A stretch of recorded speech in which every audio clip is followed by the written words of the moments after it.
Hello and welcome to North East PSC. अभी आप लोग अगर न्यूज़ फॉलो करते हैं तो you must be knowing that Bangladesh में अभी हाल ही में इलेक्शन हुआ है प्राइम मिनिस्टर के पोस्ट के लिए, और शेख हसीना साहिबा जो है वो 5वीं बार के लिए प्रधानमंत्री बनी है। It is a very important geopolitical development. Geopolitical development क्यों है? क्योंकि एक तो ये साउथ एशिया में स्थापित है, that the country is in South Asia and this country is a very important ally of India. India के बहुत अच्छा दोस्त कंट्री है। यहाँ पर अगर कोई पॉलिटिकल डेवलपमेंट होता है तो आसपास के कोई भी कंट्री में अगर कोई पॉलिटिकल डेवलपमेंट होता है तो there is implication on all the this neighbouring countries. Okay, जैसे अगर आप मान लीजिए श्रीलंका में इकोनॉमिक क्राइसिस आता है तो उसका बहुत बड़ा इम्पैक्ट श्रीलंका के आसपास के कंट्री के ऊपर होता है। ठीक उसी तरह से अगर नेपाल के पॉलिटिकल सिस्टम में अगर इंस्टेबिलिटी आ जाती है तो उसमें हमारा भी इंटरेस्ट इन्वॉल्व रहता है, क्योंकि हमारा वहाँ पर क्या है, ट्रेड है, टूरिज़्म है, ठीक है, मेडिकल जो है मेडिकल के लिए बहुत सारे लोग आना जाना करते हैं, डिफेंस पैक्ट है, उन तमाम चीज़ें इम्पैक्ट हो सकता है। तो इसीलिए बांग्लादेश की जो आपका इलेक्शन था बहुत इंपॉर्टेंट था, और 2024 जो है पूरे दुनिया भर के लोगों के लिए बहुत इंपॉर्टेंट है, क्योंकि बहुत सारे इंपॉर्टेंट डेमोक्रेटिक कंट्री यहाँ पर इलेक्शन लड़ने जा रही है, जिसमें इंडिया है, यूएसए है, बांग्लादेश है। बांग्लादेश का हो गया, ठीक है। तो इसको हम लोग देखने की कोशिश करेंगे कि इस इलेक्शन का क्या आउटकम रहा, इसका क्या इम्प्लीकेशंस रहा, मतलब हमारे इंडिया के ऊपर क्या रहेगा, चाइना को लेकर इनका क्या एक पॉइंट ऑफ व्यू हो सकता है, ठीक है। तो ये तमाम चीज़ों को देखने की कोशिश करेंगे। So I am Nazrul Islam, welcoming all of you to today's session. Let us begin today's discussion without any further ado. So अगर हम लोग इन ए नटशेल समझने की कोशिश करें, वो क्या है कि बांग्लादेश क्या है, लगभग 170 मिलियन के करीब लोग हैं, लगभग 17 करोड़ से भी ज़्यादा लोग यहाँ पर रहते हैं, ठीक है। It's a smaller country bye geography, लेकिन पॉपुलेशन वाइज बहुत ही डेंसली पॉपुलेटेड कंट्री है, ठीक है।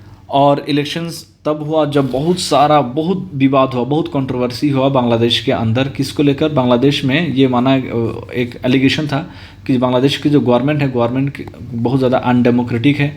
गवर्नमेंट के बांग्लादेश की जो गवर्नमेंट है वो जो है सरकारी मशीनरीज़ का इस्तेमाल करके इलेक्शन अपने फेवर में कर रहे हैं, अपोजिशन पॉलिटिकल पार्टीज़ को, अपोजिशन पॉलिटिकल लीडर्स को जेल में डाल रहे हैं। इन तमाम चीज़ों की ये तमाम क्रिटिसिज्म वहाँ पर था, तो हमें उन सब से नहीं मतलब है, ठीक है। अगर अब कोई ऐसे राइटिंग कर रहे हैं कि दुनिया भर में डेमोक्रेसी का क्या हालत है, उस पर अलग हो सकता है, तो आपको उसके लिए ऐसे के लिए अलग से प्रिपेयर कर सकते हैं, लेकिन हम एक ओवर भी देखने की कोशिश कर रहे हैं। तो बहुत कंट्रोवर्सी के बीच में ये इलेक्शन हुआ। तो बांग्लादेश की जो सबसे प्रिंसिपल अपोजिशन पार्टी है, जैसे इंडिया में सबसे बड़ा अपोजिशन पार्टी आज के डेट में क्या है, इंडियन नेशनल कांग्रेस, ठीक उसी तरह से बांग्लादेश में जो सबसे बड़ा पॉलिटिकल पार्टी है अपोजिशन में है वो है बांग्लादेश नेशनल पार्टी। इसका हेड कौन है? ये फॉर्मर प्राइम मिनिस्टर रही हैं शेख हसीना, ठीक है। इनका जो बीएनपी का जो वो रही हैं प्राइम मिनिस्टर खालिदा जिया, ठीक है सर, खालिदा जिया। तो she is the former prime minister Bangladesh, और ये बीएनपी का लीडर है। इन लोगों ने क्या किया, इन लोगों ने बॉयकॉट कर दिया कि हम लोग इस इलेक्शन में पार्टिसिपेट नहीं करेंगे, क्योंकि ये एसिमेट्रिक इलेक्शन है। एसिमेट्रिक मतलब क्या होता है कि यहाँ पर आप लेवल प्लेइंग फील्ड को क्या कर रहे हैं, ख़राब कर रहे हैं, और आपके फ़ायदे के लिए ही, आपके फ़ायदे के साथ ये इलेक्शन लड़ा जा रहा है। तो गवर्नमेंट को बोला कि आप एक केयरटेकर गवर्नमेंट बनाएं, ठीक है, एक टेम्पररी गवर्नमेंट बनाएं, और वो टेम्पररी गवर्नमेंट जो है इलेक्शन कंडक्ट कर रहे थे। ऑब्वियसली कोई भी सरकार क्यों मानेगा इस तरह की डिमांड। तो अल्टीमेटली हम लोग क्या देखा, ये लोग बीएनपी जो है पार्टिसिपेट नहीं किया। और एसोसिएटेड प्रेस है, वो एक मीडिया ऑर्गेनाइजेशन है, इनके रिपोर्ट के मुताबिक लगभग 40% लोगों ने ही वोट किया है इस इलेक्शन में, जो आपका 7 तारीख को हुआ था, जनवरी 7 में हुआ था, ठीक है। चलिए कुछ और समझे उससे पहले ये बांग्लादेश की जो आपका मैप है ये समझना ज़रूरी है, ठीक है। बांग्लादेश का बॉर्डर इंडिया के साथ शेयर होता है, ठीक है। बांग्लादेश का बॉर्डर म्यांमार के साथ शेयर होता है। दो इंटरनेशनल उनके पास दो इंटरनेशनल कंट्रीज़ का बॉर्डर शेयर होता है। और फिर दूसरी तरफ यहाँ पर आप बे ऑफ बंगाल देख सकते हैं। तो बांग्लादेश का जो लोकेशन है बहुत बहुत बेहतरीन लोकेशन है, क्योंकि दुनिया भर में किसी भी तरीके की ट्रेड करने के लिए हम लोग क्या करते हैं, ट्रेड करने के लिए हमारे लिए मेरीटाइम रूट चाहिए होता है। हमारे पास क्या चाहिए, समुद्री तट चाहिए, समुद्री तट चाहिए। और ये समुद्री तट नेचुरली अवेलेबल है to the people and the government of Bangladesh. तो ये एक स्ट्रेटेजिक लोकेशन है, यहाँ पर ट्रेड बहुत अच्छे से हो सकता है। एक बात तो ये हो गया। इंडिया के क्या क्या कौन कौन से स्टेट के साथ वो होता है, बॉर्डर शेयर करते हैं, मिज़ोरम के साथ, मिज़ोरम, त्रिपुरा, मेघालय, आसाम, वेस्ट बंगाल, ठीक है, 5 स्टेट के साथ बॉर्डर शेयर होता है। ये आपको देखना पड़ेगा। ये जो आपका दिख रहा है ना, ये जो आइलैंड है, इसका नाम है आपका भाषांचर आइलैंड। क्या नाम है इसका, भाषांचर आइलैंड। तो ये भाषांचर आइलैंड क्यों इम्पोर्टेंट है, ये वो आइलैंड है जहाँ पर मतलब रोहिंग्या कम्युनिटी के लोग जो बांग्लादेश में भाग गए थे 2017 में, जो रोहिंग्या कम्युनिटी के साथ जो हुआ म्यांमार में, ठीक है, वहाँ से बचने के लिए लोग बांग्लादेश घुस गए थे। बांग्लादेश के गवर्नमेंट को लगा कि भाई हमारे यहाँ पर ऑलरेडी पॉवर्टी वगैरह काफ़ी है, तो हम आप लोगों को कैसे कुछ वो कर पाएँ।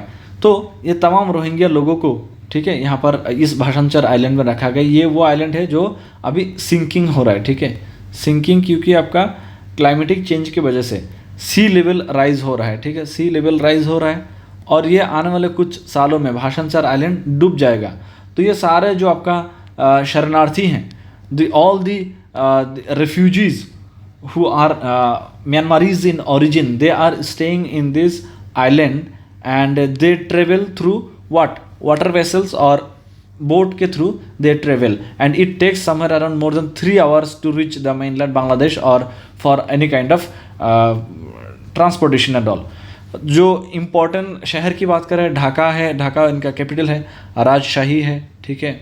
उसके अलावा आप क्या देख सकते हैं, खुलना हो गया, बोरीशाल, मोहंगा, ये सारे आपको इम्पोर्टेंट है। चिट्टागोंग एक ये है आपका पोर्ट है, बहुत इंपॉर्टेंट, बहुत ही इंपॉर्टेंट पोर्ट है बांग्लादेश के लिए।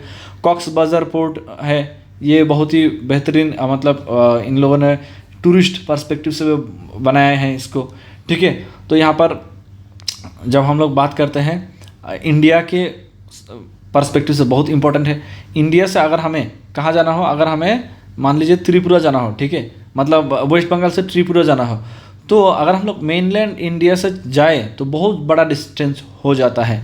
तो बांग्लादेश के थ्रू अगर हम लोग ट्रांसपोर्टेशन सिस्टम को इस्टेब्लिश करें तो ये डिस्टेंस हम लोगों का बहुत ही ज़्यादा कम हो जाता है। और रिसेंटली इंडिया और बांग्लादेश का रिश्ता बहुत अच्छा हुआ है। तो ये इन तमाम चीज़ों की वजह से बांग्लादेश का मैप आपको याद रहना ज़रूरी है। बांग्लादेश के अंदर से ट्रॉपिक ऑफ कैंसर भी क्या होता है आपका पास होता है। तो ये तमाम चीज़ें आपको याद रखना पड़ेगा, ठीक है। मूविंग अहेड, ये हम लोग मैप कहाँ से लिए, worldatlas.com नाम के एक वेबसाइट है, वहाँ से लिए हैं। चलिए आगे बढ़ते हैं और भी कुछ डिस्कस करने की कोशिश करते हैं। तो ये इलेक्शन जो था ये इम्पोर्टेंट क्यों था बांग्लादेश के लिए, ठीक है। Why was this election important for Bangladesh. पहली बात तो ये है 2024 पूरे साउथ एशिया के लिए इम्पोर्टेंट होने वाला है, क्योंकि यहाँ पर आपका इंडिया में इलेक्शन होने वाला है, पाकिस्तान में इलेक्शन होगा, मालदीव्स में इलेक्शन होगा, हो गया, श्रीलंका में भी आपका इलेक्शन होने वाला है, भूटान में होने वाला है। तो बहुत ज़्यादा इम्पोर्टेंट ईयर है 2024 साउथ एशिया के लिए।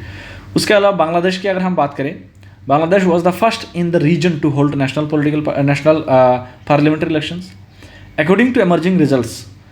जो आपका बांग्लादेश के लगभग 300 सीट है, उसमें से 75% सीट जो है वो AL या फिर अवामी लीग ने जीता है। अवामी लीग किसका पार्टी है, शेख हसीना का पार्टी है। शेख हसीना कौन है, जो फाउंडिंग फादर है शेख मुजीबुर रहमान, ठीक है सर, जो शेख मुजीबुर रहमान की डॉटर हैं, ठीक है।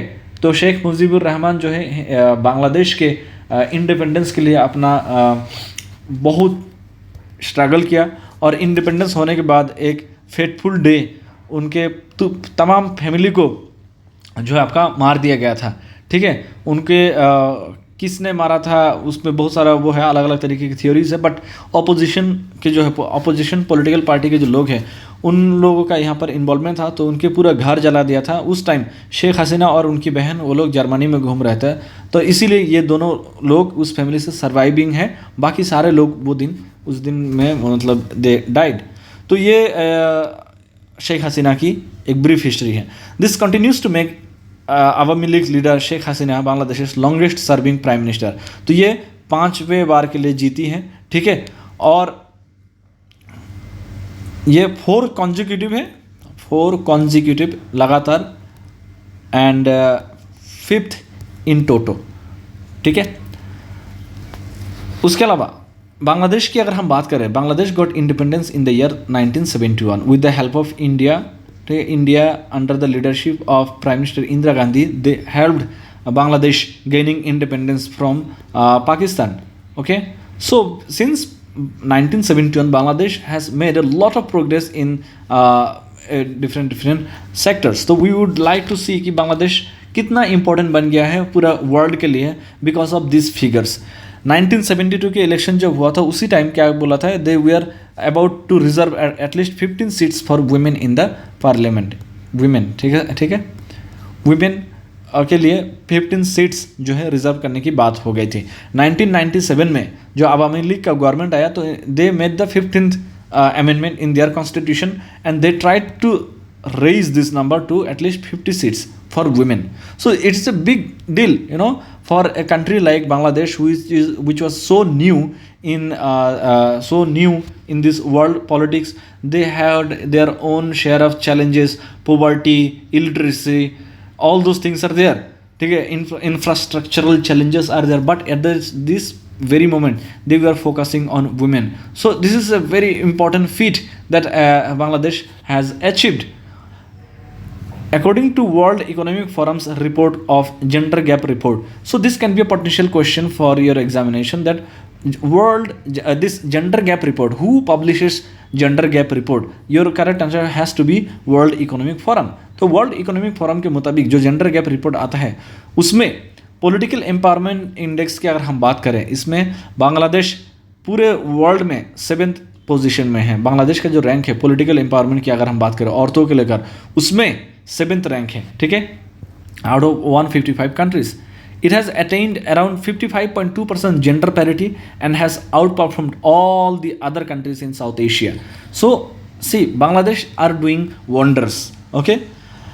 At one level, the fact that a former British colony won of a genocidal war that has experienced famine, devastating environmental disasters, violent military coups, including a military rule between 1975 and 1991. All these challenges, despite all these challenges, Bangladesh is continue to hold parliamentary elections in a democratic manner. So these are the good things about this about Bangladesh, which is a very new country, which has a lot of challenges, but they are doing wonders. So this is why we need to know why Bangladesh is becoming very important in the world politics. Okay. At the same time, in the last almost 3 decades, in the last 30 years, particularly Awami League administration की अगर हम बात करें, they have managed to pull millions of people out of poverty. Poverty was the biggest challenge for Bangladesh, and that is why you see in Assam, what we see always, we see there is a issue of immigration, illegal migrants, they come to Assam. If we talk about Assam is doing absolutely fine, but people still, you know, we are far below how Gujarat is performing, how Tamil Nadu is performing, but still people from Bangladesh, they are choosing to come to Bangladesh, our Assam. Why? Because they see that Bangladesh का जो poverty है उससे बचने का एक आसान तरीका है इंडिया में घुस जाना, वहाँ पर तो काम मिल ही जाएगा. So these are the problems that were there, but Awami League administration or the Bangladesh government under Prime Minister Sheikh Hasina, they did a tremendous job in pulling a lot of people out of poverty. उसके अलावा जो आपका millennial development goals हुआ करता था, ठीक है, और अभी जो SDG है, इसकी जो आपका अलग अलग चैलेंज वो है, कमिटमेंट्स है, all these commitments are successfully being implemented or being fulfilled by the Bangladesh government. So this is very important thing that we must learn from the country like Bangladesh. Okay. Apart from them, gender parity we are already talking. उसके अलावा जो आपका child and maternal mortality को they have successfully reduced, ठीक है. हमारे पास अभी आज के डेट में भी इंडिया के सामने भी ये एक चैलेंज है, चाइल्ड मोर्टेलिटी बहुत कम हुआ है, but we need to do a lot more. फिर एजुकेशन के क्षेत्र में भी काफ़ी काम किया है, पॉलिटिक्स की बात किया हम लोगों ने. दुनिया के सबसे बड़ा, अगर हम लोग मैन्युफैक्चरिंग हब की बात करें, किसको लेकर, टेक्सटाइल को लेकर, टेक्सटाइल हब, ये कहाँ पर है आपका, बांग्लादेश में है. So most of the clothes that you wear, whether it is Uniqlo और this H&M or some big premium brands, all those clothes come from Bangladesh. If you look back in your clothes, you will see made in Bangladesh. So Bangladesh has been doing a wonderful job with respect to textile manufacturing and textile thing. So this is another important successful thing that they did in this past this few decades. उसके अलावा Padma bridge की बात करें, ये one of the longest bridge है, like the longest river bridge जो है, ये खुद के पैसे से बनाया है. किसी से इन लोगों ने मदद नहीं लिया, ना वर्ल्ड बैंक से, ना किसी कंट्री से लोन लेकर. They want to make them self reliant, आत्मनिर्भर बनाना चाहते हैं. And this is another success event that they are also doing tremendous job with respect to engineerings. Okay, in short, within a narrow period of time, Bangladesh has become a success story of globalization and neoliberalism. These are the things we need to learn from Bangladesh. Okay, since 1991, except for a short period of significant disruption by military coup by a caretaker government, Bangladesh has been only ruled by women heads of state. 1991 से लगभग 1991 से continuously लगभग 30 साल हो गया कि जो यहाँ के हेड ऑफ द स्टेट है वो वुमेन है. दुनिया में कोई भी ऐसा कंट्री नहीं है कि इतने लंबे समय तक women head of state, head of government रहा हो. This is a tremendous feet. It is ये बहुत बड़ी चीज़ होती है. ठीक है, हम लोग के इंडिया में प्राइम मिनिस्टर रहा है लास्ट इन द ईयर 1984 तक कौन रही थी, इंदिरा गांधी रही थी. उसके बाद कोई वुमेन प्राइम मिनिस्टर नहीं रही है. ठीक है, लाइकली अगर आप यूएसए में चले जाए, यूएसए में आज तक कोई भी वुमेन प्रेसिडेंट नहीं बनी है. ठीक है, so these are the things that Bangladesh are doing good, is doing good. For those within Bangladesh and in the diaspora who support the Awami League, they think that 2024 elections therefore signal a continuation of many policies. तो क्या होता है कि देखिए, कोई भी democracy का अगर हम बात करें, if anyone ask what can be the challenges of democracy, एक पॉइंट ये हो सकता है कि जो आपका पॉलिसी पैरालिसिस होता है. कैसे पॉलिसी पैरालिसिस कैसे होता है? हर 5 साल या फिर 4 साल में आप क्या करते हैं, इलेक्शन करते हैं. अगर वो 5 साल और 4 साल के बीच में सरकारें बदलती रहेगी, जो आपका लॉन्ग टर्म जो आपका प्लान रहता है, लॉन्ग टर्म जो आपका स्कीम होता है, वो सब क्या हो जाता है, आपका डाइवर्ट हो जाता है. तो जो आपका पॉलिसी आपने बनाया, जो आपने सोचा कि अगले 10 साल में इम्प्लीमेंट करेंगे, वो 5 साल में आप कैसे फुलफिल कर पाएंगे? तो डेमोक्रेसी में ये थोड़ा सा एक नेगेटिव पॉइंट है डेमोक्रेसी का, कि आपको पॉलिसी का जो आपका कंटिन्यूएशन मुश्किल रहता है, क्योंकि change of government is order of the day. तो वहाँ के लोगों का कहना ये है कि 2024 में जो ये लोग जीता, अवामी लीग पार्टी जो जीती, ये एक बहुत अच्छी बात ये हो गया कि इकोनॉमी की जो पॉलिसी है उसका कंटिन्यूएशन रहेगा. एजुकेशन में जो एफर्ट चल रही थी वो भी कंटिन्यू रहेगा, वुमेन एम्पावरमेंट चलता रहेगा. तो सिग्निफिकेंट चेंज नहीं होगा. ठीक है, तो ये एक अच्छा चीज़ वहाँ के लोगों के लिए लगता है.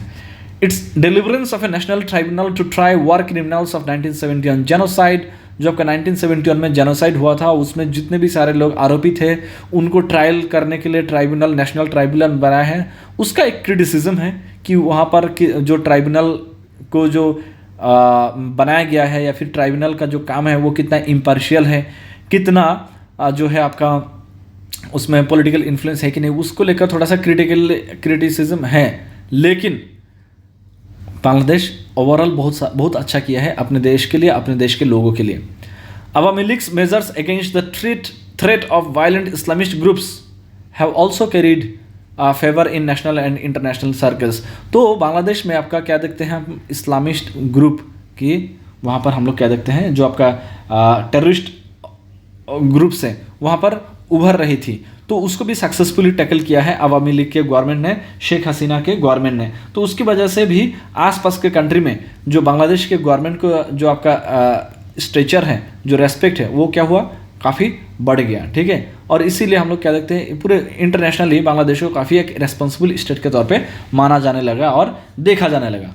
तो देखिए, ये जो इलेक्शन है इसका इम्पैक्ट आसपास के कंट्री के लिए क्या हो सकता है, इंडिया के लिए क्या हो सकता है, पाकिस्तान तो खैर छोड़ ही दीजिए, इंडिया के लिए क्या हो सकता है, चाइना के लिए क्या हो सकता है, उसका हम लोग देखने की कोशिश करते हैं। सबसे पहली बात, इंडिया और चाइना के लिए सबसे ज़्यादा इम्पोर्टेंट रखता है ये इलेक्शन, क्योंकि दोनों कंट्री की जो वहाँ पर इकोनॉमिक प्रेजेंस है काफ़ी ज़्यादा है, ठीक है, इकोनॉमिक प्रेजेंस काफ़ी ज़्यादा है। दोनों कंट्री बांग्लादेश में अपना इन्फ्लुएंस को बढ़ाने की कोशिश कर रहे हैं, ठीक है, दोनों कंट्री अपने इन्फ्लुएंस को ज़्यादा से ज़्यादा बढ़ाने की कोशिश कर रहे हैं, क्योंकि इंटरनेशनल लेवल पे, इंटरनेशनल रिलेशन पे यू ऑलवेज नीड फ्रेंड्स, ठीक है, क्योंकि आप अकेले में नहीं सर्वाइव कर सकते। आप ईरान का हालत देख लीजिए, आप नॉर्थ कोरिया की हालत देख लीजिए, they do not have any friends left, ठीक है, एक्सेप्ट ए फ्यू। तो ऐसे में वहाँ पर क्या उनके साथ कोई ट्रेड नहीं करेगा, वहाँ पर गरीबी आ जाएगा, भूखमरी आ जाएगा, तो वो सारी चीज़ें हैं, ठीक है।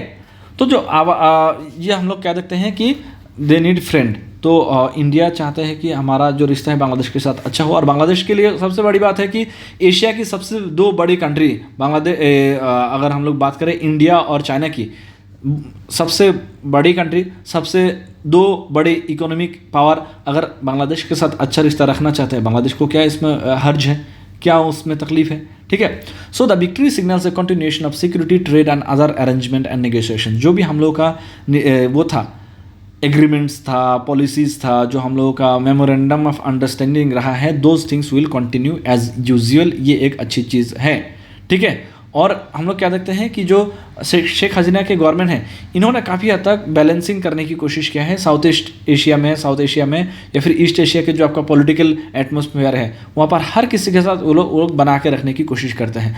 इंडिया के साथ बहुत बड़े मात्रा पे हम लोगों का ट्रेड होता है बांग्लादेश का, लेकिन at the same time Bangladesh जो है चाइना का बेल्ट एंड रोड इनिशिएटिव का भी हिस्सा है, ठीक है। तो बांग्लादेश जो है आपका चाइना के साथ भी अच्छा है, इंडिया के साथ भी अच्छा चल रहा है। तो ये जो गवर्नमेंट है, यूएसएसआर ने क्या किया था 1971 में, यूएसएसआर ने भी हेल्प किया था बांग्लादेश को इंडिपेंडेंट होने में, ठीक है। एट द सेम टाइम तो बांग्लादेश की जो आपका रिलेशनशिप है रशिया के साथ, वो काफ़ी अच्छा है 1971 से ही, लेकिन इन द रिसेंट ईयर्स हम लोग क्या देखते हैं, इनका जो रिलेशनशिप है यूएसए के साथ वो भी बढ़ रहा है। तो बैलेंसिंग एक्ट काफ़ी अच्छे से कर रहा है। इसके अलावा जो इन द पैसिफिक स्ट्रेटेजी जो हम लोग बना रहे हैं, क्वाड की बात करें, ठीक है, क्वाड की बात करें, IPEF की बात करें, इन तमाम इनिशिएटिव्स में बांग्लादेश को भी फ़ायदा है, बांग्लादेश भी इन तमाम इनिशिएटिव्स का फ़ायदा लेने की कोशिश करे। तो 2024 का जो इलेक्शन है, it prevent possible disruptions in Bangladesh emerging role. Bangladesh की जो जितने भी सारे आपका इनिशिएटिव था, जिस तरीके से कमिटमेंट वो दे रहा था अपने लोगों के लिए, इकोनॉमिक फैक्टर्स की बात करें, ठीक है, सोशल सेक्टर की बात करें, इन तमाम सेक्टर में जो भी इनिशिएटिव्स लिया जा रहा था गवर्नमेंट के द्वारा, उसमें कोई सिग्निफिकेंट चेंज नहीं होगा, which is a good thing for the people of Bangladesh, ठीक है। इसके अलावा Bangladesh has become an important player in the international peace and security की अगर हम बात करें, ठीक है। उसके अलावा बहुत सारे initiative, health, environment, UN peace keeping, इन सब चीज़ों में भी बांग्लादेश अच्छा कर रहे हैं। तो अगर सरकार बदल जाता, ये तमाम इनिशिएटिव हो सकता था क्या होता, बदल जाता। आपने देखा होगा कि 1975 में इंडिया में क्या लगा था, इमरजेंसी लगा था। फिर हम लोग क्या देखें, हम लोगों को जनता गवर्नमेंट मिला 1977 में, we got a new government of Janata Party. So Janata Party tried to do all the like, जो भी इंदिरा गांधी की गवर्नमेंट जो भी किया था, उन तमाम चीज़ों का अंडू करने की कोशिश किया। तो हो सकता है जहाँ पर भी आपका एकदम अपोजिंग पॉलिटिकल आइडियोलॉजी के लोग पावर में आते हैं, तो प्रीडिसेसर जो अपने प्रीवियस गवर्नमेंट के जो इनिशिएटिव है, मेजर्स है, उन तमाम चीज़ों को रिवर्स करने की कोशिश करते हैं। क्रिटिसिज्म क्या है इस इलेक्शन का, जो आपका देखते हैं बांग्लादेश के जो इलेक्शन सिस्टम है उसका क्या क्रिटिसिज्म क्या है, कि अवामी लीग के पास क्या है आपका unrestrained ability to achieve electoral victory through highly undemocratic means at all cost. तो ये इंटरनेशनल लेवल पे भी क्रिटिसिज्म हो रहा है कि वहाँ पर इलेक्शन जिस तरह से करवाया जा रहा है, वहाँ पर काफ़ी अनडेमोक्रेटिक मेथड अपनाया जा रहा है। इलेक्शन जो है वहाँ पर फ्री एंड फेयर नहीं है, ठीक है। बहुत सारे लोग इसको क्या बोलने लगा है, इलेक्ट्रल ऑटोक्रेसी, ठीक है। ये आपको आंसर में नहीं लिखना है, it is something you should know. फिर 2014 में क्या हुआ था, बांग्लादेश नेशनल पार्टी की अगर हम बात करें, जो खालिदा जिया की पार्टी जो है, उन लोगों ने बॉयकॉट किया था। 2014 के इलेक्शन भी बॉयकॉट किया था, 2024 का भी इलेक्शन भी इन्होंने बॉयकॉट किया। तो ये जो भी अपोजिशन पार्टी होता है ना, वो क्या होता है, कोई भी डेमोक्रेसी का बैकबोन होता है, ठीक है। और वो बैकबोन ढंग से काम नहीं कर रहा है, कहाँ पर, बांग्लादेश में बहुत सारा जर्नलिस्ट को अरेस्ट कर लेना, ठीक है, ऑपोजिशन पॉलिटिकल पार्टीज को अरेस्ट करना। तो there is a discussion that there has been no room for dissent. जो हमारे यहाँ पर डिसेंट की बात करें, जो क्रिटिकल ओपिनियन, क्रिटिकल वॉइस वाले लोग हैं, उनके लिए कोई जगह नहीं बचा है। ये डेमोक्रेसी का थोड़ा सा क्रिटिसिज्म है बांग्लादेश के डेमोक्रेसी को लेकर। As such the 24 elections rather than being healthy exercise of expressing the democratic will of Bangladesh with different political choices become important as the means for the continuation of Awami League rule। तो ये बोल रहे हैं कि ये जो election हुआ ये सिर्फ अवामी लीग के रूल को और आगे बढ़ाने के लिए और जो है आपका इफेक्टिव बनाया है सिर्फ एक पार्टी के लिए। इंडिया के लेंस से अगर हम देखें हमारे लिए क्यों बांग्लादेश इंपॉर्टेंट है, देखिए सबसे पहली बात तो ये है कि हम लोग का सिक्योरिटी इंटरेस्ट है, ठीक है, हमारे एकदम इमीडिएट नेबर में है, वहाँ पर पीस रहेगा तो हमारे आसपास के जो सराउंडिंग जो स्टेट्स हैं उनके लिए भी अच्छा है, ठीक है। कोई वहाँ से इंसर्जेंट्स इंडिया में ना आए, इंडिया के कोई इंसर्जेंट्स भाग के बांग्लादेश में जाके वहाँ पर पनाह ना मिले, तो वो सारे चीज़ों के मकसद से इंडिया के सिक्योरिटी के पर्सपेक्टिव से इम्पॉर्टेंट है बांग्लादेश।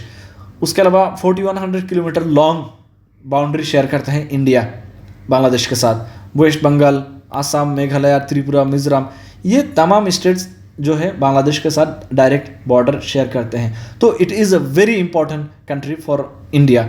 इसके अलावा एक there is a international relations expert whose name is professor C Raja Mohan. ये बोलते हैं कि जो म्यांमार में जो हालत जिस तरह से ख़राब हो रहा है, म्यांमार हम लोग का और एक नेबर, ठीक है, म्यांमार में जो हालत जिस तरह से ख़राब हो रहा है, तो हमारे लिए बांग्लादेश नेचुरली हमारा अल्टीमेट फ्रेंड बनता है in this region, South East Asia या फिर साउथ एशिया की अगर हम बात करें। म्यांमार का जो सिविल वॉर है with rival offensive posing a threat to the military junta's grip on power has led to growing concerns about spillover tensions into border areas of India's northeast। तो जब से बांग्लादेश की इम्पोर्टेंस हमारे यहाँ पर क्यों बढ़ता है, क्योंकि जब से म्यांमार में 2021 से क्या हो गया है, हम लोग क्या है, म्यांमार में मिलिट्री रूल चल रहा है। तो मिलिट्री रूल की वजह से जो इंसर्जेंट्स वहाँ से जो आपका टेररिस्ट एक्टिविटीज़ होने की संभावना है, वो लोग हमारे नॉर्थ ईस्टर्न स्टेट्स में ना घुस जाए, हमारे नॉर्थ ईस्टर्न स्टेट्स की जो सिक्योरिटी है, ठीक है, उसको डिस्टर्ब ना कर दें, तो वो हमारा चैलेंजेस है। तो अगर बांग्लादेश में पीस रहेगा इसका मतलब हमारे लिए भी कोई टेंशन की बात नहीं है। लेट अस एज्यूम कि हाइपोथेटिकली कभी अगर बांग्लादेश में सिक्योरिटी इशू हो गया तो वो चैलेंज इंडिया के लिए भी चैलेंज बन जाएगा, ठीक है। Balancing India and China, Bangladesh क्या कर रहा है, इंडिया और चाइना को बैलेंस कर रहा है। India and China have expanded their economic stakes इन बांग्लादेश, जैसा मैंने बताया। सबसे बड़ी क्वेश्चन ये है कि ढाका जो है ये दोनों कंट्री के एक्सपेक्टेशन को किस तरह से फुलफिल करेगा, ठीक है। शेख हसीना का गवर्नमेंट के एक सबसे तारीफ करना पड़ेगा, इन्होंने दोनों के जो वो है इन्फ्लुएंस उसको बैलेंस करने में सक्षम रहा। इंडिया और बांग्लादेश के जो आपका ट्रेड है वो बहुत बढ़ गया है, 2021 के मुताबिक ये $15 बिलियन हो गया था। और रिसेंटली या अगर रिसेंट डेटा की बात करें लगभग $18 बिलियन पहुंच गया है इंडिया और बांग्लादेश की ट्रेड। तो बांग्लादेश हमारे लिए बहुत इंपॉर्टेंट बन गया है अगर हम लोग ट्रेड की बात करें, ठीक है। उसके अलावा इंडिया जो है बहुत इंपॉर्टेंट बफर स्टेट के तौर पे देखते हैं बांग्लादेश को, ठीक है। And provide critical support in ports and power grid access essential for national growth. तो हम लोग काफ़ी इंपॉर्टेंट क्या देखते हैं कि हमारे बीच में आदान प्रदान जो है, ठीक है, ट्रेड को लेकर काफ़ी अच्छा है। लेकिन चाइना की अगर हम बात करें, चाइना के साथ भी बांग्लादेश का क्या है, लगभग $25 बिलियन का ट्रेड है। तो ये भी चाइना भी बांग्लादेश के लिए काफ़ी प्रोमिनेंट बन गया है। चाइना जो है आपका काफ़ी सारे इंफ्रास्ट्रक्चर प्रोजेक्ट में इन्वेस्टमेंट कर रहा है, बिल्ट एंड रोड इनिशिएटिव के थ्रू, ठीक है, लगभग $10 बिलियन इन्वेस्ट कर रहा है सिर्फ इंफ्रास्ट्रक्चर फील्ड में। तो ये दोनों मेजर कंट्री बांग्लादेश में अपना अपना जो है रोल प्ले करने की कोशिश कर रहा है। तो हमारा एक फॉर्मर इंडियन हाई कमिश्नर रहा है जिनका नाम है वीना सिकरी, तो ये बताते हैं कि continuity and stability and there will be a momentum in bilateral relations between India and Bangladesh that have a huge potential। तो अगर इंडिया बांग्लादेश की जो रिलेशनशिप जिस तरह से आगे बढ़ रहा है इसमें अगर कंटिन्यूटी रहे, इसमें अगर स्टेबिलिटी रहे तो दोनों कंट्री के लिए फ़ायदा हो सकता है। तो बांग्लादेश जो है एक राइजिंग इकोनॉमिक पावर हाउस बन रहा है पूरे साउथ एशिया में, ठीक है। चाइना, रशिया, इंडिया, फिर यूएस, ये तमाम कंट्री बांग्लादेश में अपना इन्फ्लुएंस को जमाने की कोशिश कर रहे हैं, ठीक है। बांग्लादेश और इंडिया रिलेशन को अभी देखने की कोशिश करते हैं इन नटशेल। जब बांग्लादेश इंडिपेंडेंट हुआ, उनको पूरे दुनिया में सबसे पहला कंट्री जो रिकॉग्नाइज़ किया था वो इंडिया था। और जो आपका कूटनीतिक संबंध, जो डिप्लोमेटिक रिलेशनशिप इस्टेब्लिश करने में सबसे पहला कंट्री को था वो इंडिया था। तो बांग्लादेश के लिए बहुत ही एकदम मतलब हिस्टोरिकली अगर देखा जाए बहुत ही इंपॉर्टेंट फ्रेंड है इंडिया। और जो हम लोग का सिविलाइजेशन की बात करें, कल्चरल, सोशल, इकोनॉमिक, ये तमाम पर्सपेक्टिव से भी हम लोग क्या देखते हैं, बांग्लादेश एक इम्पॉर्टेंट कंट्री है हमारे लिए। ठीक है, 1947 तक क्या देखते हैं, बांग्लादेश इंडिया का पार्ट था। ठीक है, तो 1947 तक बांग्लादेश इंडिया का पार्ट था, इसीलिए हमारे बहुत सारे ऐसे लोग हैं इंडिया के, इंडियन लोग हैं जो वेस्ट बंगाल और असम के रीजन के लोगों का जो आपका रिलेटिव्स है वो आज के डेट में भी बांग्लादेश में मिलता है। तो हमारा क्या है, कल्चरल है, सोशल रिलेशनशिप है, सिविलाइजेशनल रिलेशनशिप है। वहाँ पर जो लैंग्वेज है, वेस्ट बंगाल के रिलेशन जो लैंग्वेज है वो सेम है। तो ये हम लोग का एक नेचुरल रिश्ता बनाता है। जो बाउंड्री बाद में खींचा गया वो तो पॉलिटिकल बाउंड्री बाद में खींचा गया है, लोगों के बीच में तो बाउंड्री नहीं था पहले। तो ये दैट्स ए नेचुरल लिंकेज। इसके अलावा अगर हम लोग डिफेंस सेक्टर की बात करें, डिफेंस में भी हम लोग क्या देखते हैं, दोनों कंट्री के बीच में अच्छा खासा दोस्ती है। हम लोग क्या करते हैं, एक्सरसाइज कंडक्ट करते हैं। जो बांग्लादेश की जो आर्मी है, इंडियन आर्मी है, साथ में एक्सरसाइज संप्रीति और एक्सरसाइज बोंगो सागर ये कंडक्ट करवाते हैं। तो आपको और एक पूछा जा सकता है कि एक्सरसाइज संप्रीति किस कंट्री के साथ कंडक्ट करते हैं, इंडिया, या फिर एक्सरसाइज बोंगो सागर किस कंट्री के साथ इंडिया कंडक्ट करते हैं, तो आपको बताना पड़ेगा। उसके अलावा इंडिया बांग्लादेश फ्रेंडशिप पाइपलाइन जो है शिलीगुड़ी, वेस्ट बंगाल में शिलीगुड़ी से लेकर पार्वतीपुर है, दिनाजपुर डिस्ट्रिक्ट में बांग्लादेश, इसको कनेक्ट करते हैं। ठीक है, पाइपलाइन के थ्रू। तो ये एक इम्पॉर्टेंट है। डीजल, हाई स्पीड डीजल को ट्रांसपोर्ट करने की कोशिश किया जाता है इंडिया से बांग्लादेश में, क्योंकि इंडिया, ये हम लोग क्या देख रहे हैं, ये एनर्जी सेक्टर की बात कर सकते हैं। ठीक है, ये एनर्जी की बात करें, ये डिफेंस हो गया, ये आपका हो गया। इससे पहले हम लोग ट्रेड के मामले में देखा था। फिर हम लोग क्या देख रहे हैं, India and Bangladesh have been cooperating in developing cross-border infrastructure projects such as Akhaura Agartala rail link. ठीक है, हम लोग रेल कनेक्टिविटी को बनाने की कोशिश कर रहे हैं। फिर गुवाहाटी और ढाका के बीच में बस कनेक्टिविटी है। ठीक है, फिर उसके अलावा वेस्ट बंगाल और ढाका के बीच में रेलवे कनेक्टिविटी है। ये तमाम चीज़ें हम लोग क्या देखते हैं, बहुत इंपॉर्टेंट लिंकेज है। दोनों कंट्री एक दूसरे के लिए बहुत इंपॉर्टेंट रोल प्ले करते हैं। इसके अलावा इंडिया और बांग्लादेश बहुत सारे रीजनल ग्रुप्स का भी मेंबर है, साथ में सार्क का है, बिम्स्टेक का है, फिर इंडियन ओशन रिम एसोसिएशन आयोरा का है। तो Bangladesh is a very very important friend of hours. ठीक है, लेकिन कुछ चैलेंजेस भी हैं इंडिया और बांग्लादेश के रिलेशनशिप में। इन तमाम चैलेंजेस को भी आपको एड्रेस करना पड़ेगा। वो सारे चैलेंजेस क्या है, demarcation of land and maritime boundary. तो जो हमारा समुद्री जो हमारा बाउंड्री है और जो लैंड बाउंड्री है उसमें थोड़ा सा चैलेंजेस है, जो एक बार 2015 में इसको सेटल करने की कोशिश किया गया था थ्रू एक अमेंडमेंट, कॉन्स्टिट्यूशन का अमेंडमेंट किया था, 100 कॉन्स्टिट्यूशनल अमेंडमेंट एक्ट के थ्रू ये लैंड सेटलमेंट किया गया था दोनों कंट्री के बीच में। लेकिन आज के डेट में भी कुछ कुछ जगह पे चैलेंजेस एग्जिस्ट करती हैं जो हमें एड्रेस करना पड़ेगा। ये एक चैलेंज है इंडिया और बांग्लादेश के बीच में। उसके अलावा हम लोग क्या देखते हैं, इंडिया के लिए एक चैलेंज ये है कि जो आपका कुछ एंटी इंडिया जो आपका एलिमेंट्स है। ठीक है, इंडिया के जो इंसर्जेंट ग्रुप्स हो गया, या फिर आईएसआई, पाकिस्तान के जो आपका आईएसआई वो है, लोग है आईएसआई से जुड़ा हुआ, उनका एक्टिविटी बांग्लादेश में होता है। ठीक है, इलीगल इमिग्रेशन होता है बांग्लादेश से इंडिया में। ठीक है, ये सारे चैलेंजेस है इंडिया के पर्सपेक्टिव से। और बांग्लादेश के पर्सपेक्टिव से भी कुछ चैलेंजेस है जो कि हम लोग इग्नोर नहीं कर सकते। वो क्या है, बांग्लादेश ये बोलते हैं, ठीक है, कि बैलेंस ऑफ ट्रेड इंडिया के फेवर में है। ठीक है, ज़्यादा फायदा इंडिया को होता है ये बोलते हैं। क्रॉस बॉर्डर फायरिंग होता है, ये एक एलिगेशन लगाया गया है इंडियन गवर्नमेंट के ऊपर, इंडियन फोर्सेस के ऊपर, जो कि सही नहीं है। ठीक है, तो ये सारी चीज़ें हम लोग देख सकते हैं। और क्या क्या चैलेंजेस हैं, this irritants affect India security in a decisive manner. Hosting of Indian insurgents by Bangladesh, जो इंडिया के इंसर्जेंट्स की बात करें, असम में स्पेसिफिकली जो एनडीएफबी या फिर उल्फा की बात करें, वो लोग पहले बांग्लादेश में भाग जाते तो वहाँ पर रहते थे। लेकिन अवामी लीग के गवर्नमेंट के आने के बाद ये सिचुएशन काफ़ी इंप्रूव हुआ है। तो इसीलिए हम लोग क्या देखते हैं, ये जो इलेक्शन था बहुत इंपॉर्टेंट था हम सब के लिए। ठीक है, तो ये सारा चीज़ हम लोग देखने की कोशिश किया इस बांग्लादेश इलेक्शन को लेकर। इंडिया के पर्सपेक्टिव से क्यों इंपॉर्टेंट था, चाइना के पर्सपेक्टिव से क्यों इंपॉर्टेंट हो सकता है, क्या क्या चैलेंजेस है, और इन चैलेंजेस को दोनों गवर्नमेंट को मिलकर काम करना पड़ेगा। और दोनों गवर्नमेंट बाखूबी बहुत अच्छे से इंटरेक्ट कर रहे हैं एक दूसरे के साथ और उसको एड्रेस करने की कोशिश कर रहे हैं. So this are the things that we wanted to discuss with respect to this particular topic. That shall be all for today. Thank you so much. आज का जो हम लोग का वीडियो था इसका सोर्सेस यहाँ से आया था. DW ये जर्मन न्यूज़पेपर है. IDSA institute for defence studies है न्यू दिल्ली. फिर द हिंदू हो गया. American university Washington DC. यहाँ से हम लोग इन तमाम चीज़ों से सोर्सेस को कलेक्ट किया था. So that shall be all for today. Thank you so much. अगर आपको कोई ऑब्जर्वेशन है तो please put them in the comment box. See you in the next video. That shall be all. Bye bye.